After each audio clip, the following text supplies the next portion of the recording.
Matt here from Stream and Sea, back with another video. I'm tying a Muishond for largemouth yellowfish. To get started, we're going to put a Arex SA280 minnow in the vise. Quite a big hook, tying quite a decently large fly for those big largemouth yellowfish. Just making sure my hook's sturdy in the vise. Cool, so I'm just going to secure my thread. Get that on like so. Can snip off the tag end. Cool. Next step is just to get some dumbbell eyes on here. So for this fly I'm using 6mm Ufudu eyes. They're brass. Still gives it enough weight. And they're quite nice and big, so it's got these big eyes, which just adds to the fly. To secure the eyes, we're just doing a figure of 8 wraps. I'm just playing around, just getting it nice and secure, making sure that it's straight. So as you go, you can always just nudge it in a direction or the way you want it to sit.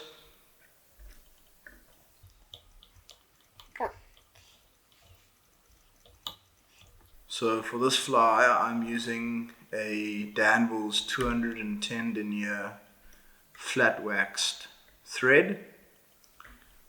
I've really been enjoying tying with it lately. Yeah, it's nice and strong, and the nice thing about this thread is because it's waxed, it's quite like sticky, so once you put tension onto the thread, it like stays there, it sticks onto itself. It's a really nice thread. Just flattening it out there. Just gonna put a thread base on here like so. Cool. I'm just gonna straighten out the hook in the vise. There we go, straight hook. The next step is to add a mono loop. That's mainly to help the fly not get tangled up when you're casting. So because we're putting quite a big zonker tail on here, we need a mono loop just to secure everything and hold everything up. So as you can see, I'm getting my 30-pound Maxima on the hook shank here, tying it on the side of the hook shank, like so. So I've done one side. So for this mono loop, we definitely want it sticking out about a finger length behind the bend of the hook, or where the hook starts to bend. And that just gives it that extra bit of, just holding power or capacity for it to stop that zonker from getting tangled in your hook. Cool. So that's good. Getting that tied in like so. Just pulling that. So yeah, I'm just wanting it on the side of the hook shanks, not on top. Cool. So now I'm just going to trim the tag end off, like so. We've got a nice mono loop there, secure. Give it just a few more wraps just to make sure, just to be safe. The next step of the fly is tying in a hotspot. You can tie in different variations, chartreuse, red, orange. You can tie in flash.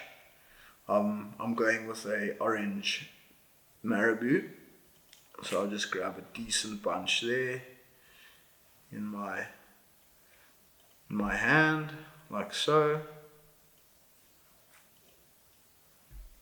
There we go, orange marabou.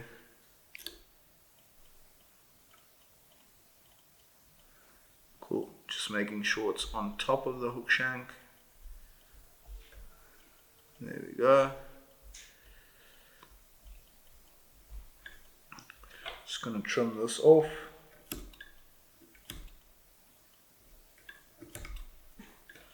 Like so.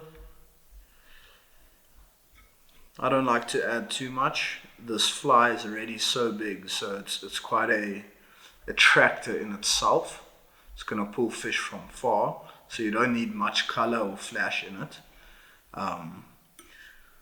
So yeah, I'm just going with a nice sparse amount of marabou. The next step is to tie our zonker tail in. So I'm using Filling Mills big game zonker. I've already cut a point in it that just helps the fly swim more naturally. So the next step is to just get a measurement on the fly, or how long the tail should be in comparison to the fly. For me, that's about good, around about there. So we are going to tie it in from here, making sure our zonker's on top. We just get a very loose wrap, another loose wrap, so 3 loose wraps, and we can pull tight. So now we just make sure that our zonker's on top. If you're happy with it, then you can start tying it in nice and firmly, getting it all the way to the back, around about there. Just checking that you're happy with it. It's on top, that's good. Cool, so that's on. You can cut that rest of the zonker off. Now we're just getting all this secured, neatening up the hook shank like so. Just nice and firm wraps, making sure that zonker tail is on nice and firm. Cool, so then the next part is to tie in our brush. So for this fly, because it's quite a decent sized fly, I've gone with a 3-inch brush. That'll just give it such nice movement in the water, and yeah, just add a really nice profile to the fly. So just getting that brush in, making sure it's really nice and firm, nice and tight in there. I'm going to bring my thread to the front of the fly. Now we're going to palm this all back. Palm all back. Okay, palm all back. Using our rotation in our rotating vise, you're just gonna rotate half rotations, and then just palm back, half a rotation, palm back, just making sure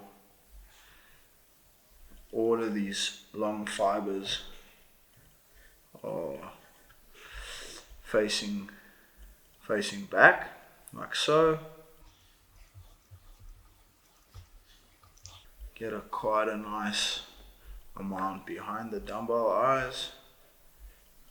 Do another wrap there, like so. Cool. Now the eyes can get quite tricky, but all you need to do is we're just gonna do a figure of 8 over the eyes, like so, like so, like so. Just making sure everything's back.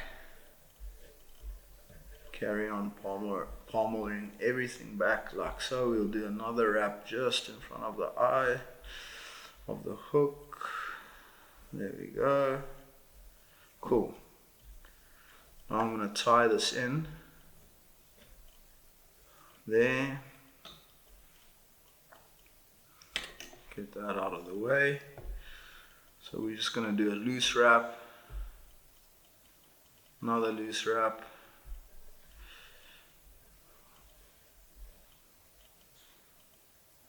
like so. Okay, there we go. Do about 3 wraps behind, bring everything back, do 3 in front. Now we can trim this brush off like that. Cool. Now we're just going to neaten the head up. There we go.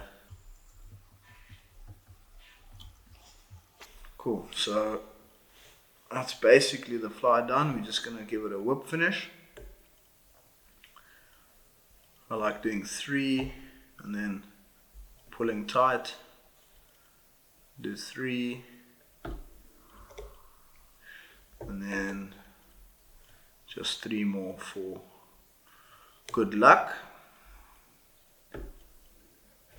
There we go. Cool. So there you got a brush mace wand.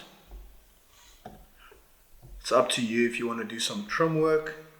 It is nice to trim the fly slightly, especially underneath, just to give some space, but because this hook has such a nice gape. So that's the fly done, guys. I hope you enjoyed it, and yeah, I hope you enjoying the bug box series, and yeah, let us know how your tying is going.